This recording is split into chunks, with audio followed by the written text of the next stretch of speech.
আমরা বাইকাররা আসলে ব্রেকিং বা কন্ট্রোল নিয়ে আমরা কিন্তু খুব কনসার্ন থাকি।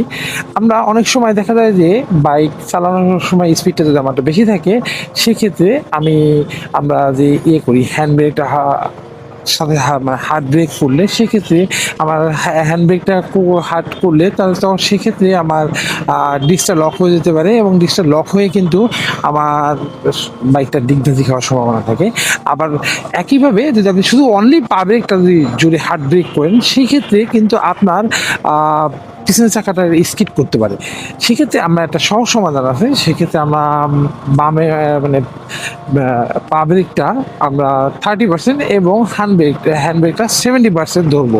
আর 70% এর ভিতরেও যে কাজটা করবো, প্রথমে 10% ধরে নেবো, তারপরে 30 থেকে 40%, তারপরে 70%, তারপরে 100%। এভাবে করে আস্তে, আস্তে করে যদি আমরা করি তাহলে কিন্তু আমার ব্রেকটা কিন্তু খুব স্মুথলি হবে এবং আপনার বাইক চালানোর মানে বাইক নিয়ে অ্যাক্সিডেন্ট করার সম্ভাবনাটা অনেকাংশে কম হবে।